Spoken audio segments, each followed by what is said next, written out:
Cara marketing bisnis fashion di sosmed.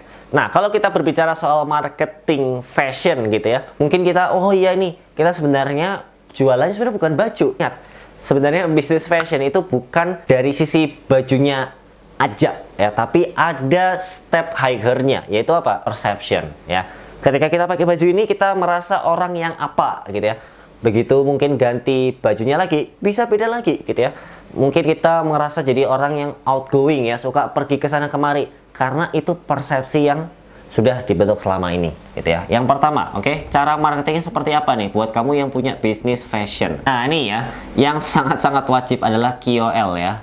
Nah, ini kenapa penting? Karena KOL ini pertama dia sudah punya masanya ya, atau audiensnya, dan dia sudah punya image tertentu ya, karena dia sudah build ya, entah karena beauty-nya, cantiknya, atau mungkin dari personanya gitu ya, asiknya, serunya ya, kemudian vibes-nya itu sudah mereka punya ya. Dengan kamu ini macam-macam ya kolaborasinya ya, bisa endorsement, bisa brand ambassador, atau mungkin bisa barter apapun ya, atau affiliate mungkin ya. Dan yang kedua adalah feed-nya nih ya, feed di sosmed. Nah, ini feed di sosmed itu perlu proper ya, ingat proper. Nah, ini proper ini penting banget ya, karena apa? Karena ya kamu cek aja yang biasanya bagus-bagus tuh ya, ini kan misalnya feed Instagram, terutama feed Instagram ya. Nah, ini agak miring ya, tapi kurang lebih gini lah ya. Oke, ada 3 tuh ya. Nah, di sini gambarnya apa. Nah, itu jadi benar-benar dipikirkan matang-matang gitu ya, step-stepnya gitu. Nah, sama ya, kamu juga perlu membuat seperti itu ya. Jadi memang perlu dipikirkan matang-matang gitu ya. Pertama di plan dulu ya, mau seperti apa, baru eksekusinya ya. Jadi jangan loncat eksekusi dulu baru ngeplan, itu salah gitu ya. Kita ngeplan dulu, oh nanti gini, angle-nya seperti ini, referensinya dari sini, baru eksekusi gitu ya. Ini pentingnya proper ya, karena ya orang satisfied juga. Wah, ini iya nih vibes-nya ketika membuka profil kamu, mantap nih ya, dari apa, highlight-nya benar-benar dipikirkan matang-matang gitu ya, storiesnya aktif gitu ya, sampai feed-nya juga ya. Nah, kemudian yang ketiga nih. Nah, yang ketiga di sini apa? Ini adalah performance ya, performance ads. Nah, ini. Jadi ini memang sebenarnya jadi rahasia umum juga ya.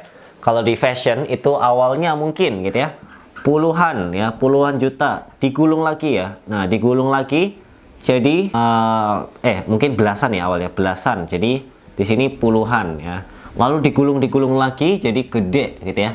Jadi ratusan juta. Digulung lagi jadi 1 mm lah ini, 1 2 3 M gitu ya. Jadi gulung gitu. Nah, memang secara angkanya macam-macam. Ada yang 20%, 10%, digulung 30%, ada yang agresif ya, 70% mungkin. Ya, jadi intinya bagaimana kita membuat performance ads-nya itu ya performnya bagus sehingga bisa digulung ya. Jadinya kita naik level gitu secara bisnis fashionnya ya. Jadi kita ulangi lagi, pertama ada KOL, tentu ini penting banget ya, dengan memperhatikan karakter ya, jangan ngasal, oke?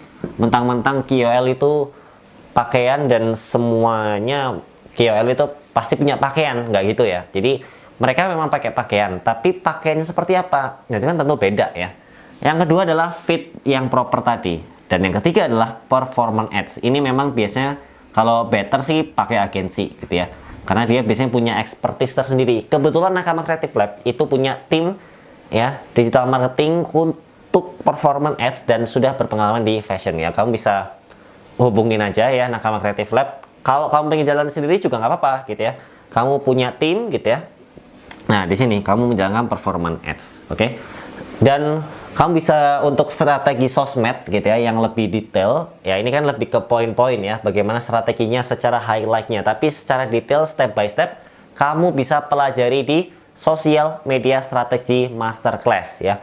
Di situ diajari step by step gimana sih membuat ya strategi sosmed dari awal, dari nol sampai akhir ya, sampai siap eksekusi. Itu formatnya rekaman, jadi benar-benar fleksibel banget ya, belajar kapan aja dan di mana aja ya. Kalau kamu pengen ngecek dulu kurikulumnya, silahkan ya, langsung cek aja di deskripsi bio. Oke, terima kasih sudah menonton Nakama Creative Lab. Kalau kamu pengen request, silahkan. Oke, sampai jumpa di video-video selanjutnya.